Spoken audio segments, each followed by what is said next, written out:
SC/ST act है और आपने एक नया रास्ता खोल दिया मुकदमेबाजी का। बिल्कुल, क्योंकि देखिए इससे क्या है, सोसाइटी में और फर्दर डिवीजन, और इसीलिए आज सारे पक्षों को सुनने के बाद सुप्रीम कोर्ट ने UGC रेगुलेशंस पे रोक लगा दी है और अपनी पावर्स अंडर आर्टिकल 142 को एक्सरसाइज करते हुए जो 2012 के रेगुलेशंस के उसको इन ऑपरेशन किया। तो ये बहुत महत्वपूर्ण है क्योंकि इससे दुरुपयोग होने की बहुत ज्यादा संभावना बढ़ गई थी, बहुत ज्यादा संभावना बढ़ गई थी। और देखिए हमारा कोर्ट के सामने सबमिशन यही था कि कास्ट बेस्ड डिस्क्रिमिनेशन को परिभाषित किया गया है और कास्ट बेस्ड डिस्क्रिमिनेशन में आपने एक्सक्लूड कर दिया है जनरल कैटेगरी को और आप ये प्रेज्यूम कर रहे हैं कि एक वर्ग ही ऑपरेसर होगा और दूसरा वर्ग ऑपरेस्ड होगा। और जिस तरह की घटनाएं विश्वविद्यालयों में आई उसको लेकर क्या उदाहरण दिया गया, क्योंकि हमने देखा कि जनरल कास्ट के खिलाफ भी एक हेटफुल कैंपेन चलाया जाता रहा। देखिए हमें इस बात को समझना है कि बहुत ही सेंसिटिव इश्यू है और इसको एक लीगल एंगल से, लीगल दृष्टिकोण से हमें देखना है।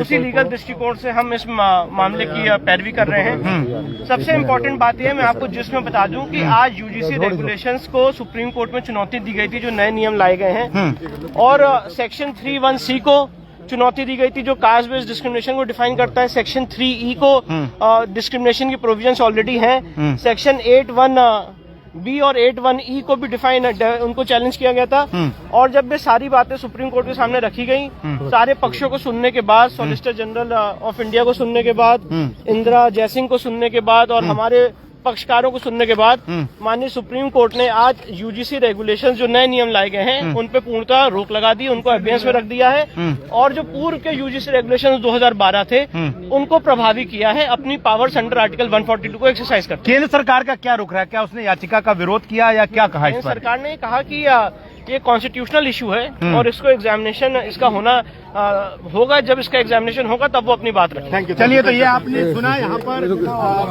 विष्णु, आज कोर्ट में क्या आदेश हुआ UGC के रेगुलेशन को लेकर? आज माननीय सुप्रीम कोर्ट ने UGC रेगुलेशंस पे, जो मौजूदा UGC रेगुलेशंस हैं उस पे पूर्णतः रोक लगा दी है और अपनी पावर्स अंडर आर्टिकल 142 का उपयोग करते हुए जो UGC रेगुलेशंस 2012 थे उसको प्रभावित किया। लेकिन आपने कोर्ट में एक बात और कही कि एक कमेटी बनाए जाने की बात कही थी, वो क्या मैटर था? नहीं, कोर्ट ने अभी सजेशंस दिए हैं कि हम चाहेंगे कि जब ये मैटर आगे बढ़े और इसका और डिस्कशन हो तो कोई कमेटी बनाई जाए। वो उन्होंने सजेशन सॉलिसिटर जनरल साहब को दिया था।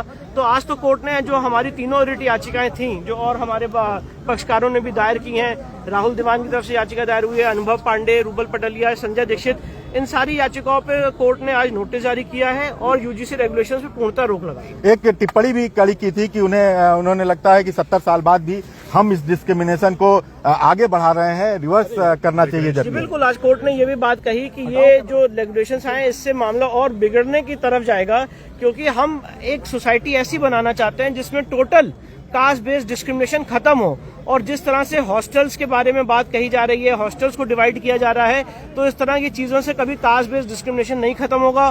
कोर्ट ने इंटरकास्ट मैरिज की भी बात कही कि इंटरकास्ट मैरिज आजकल हो रही है और कास्ट बेस्ड डिस्क्रिमिनेशन खत्म हो टोटली, ये हम सब मानते हैं।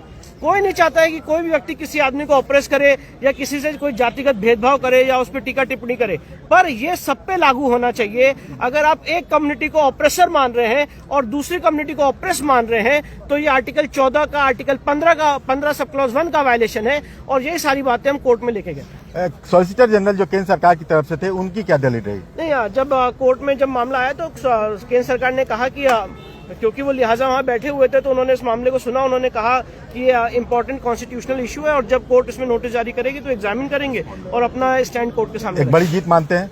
देखिए, एक लीगल प्रक्रिया है, एक कॉन्स्टिट्यूशनल इशू है, कोई जीत हार का विषय नहीं है। और जहां तक कॉन्स्टिट्यूशनली जिस तरह से एक्सक्लूड किया जा रहा था उसी पक्ष को हमने चैलेंज किया। मैं दोबारा हम सारे लोग यहाँ पे जो खड़े हैं आपके सामने कहना चाहते हैं कि कास्ट बेस्ड डिस्क्रिमिनेशन खत्म होना चाहिए, पर एक वर्ग को एक्सक्लूड करके नहीं। कब सुनवाई होगी अगली? अब मार्च में 19 मार्च को लगाई गई है इस मामले की सुनवाई और तब इस मामले की Today the Honorable Supreme Court has issued notice in the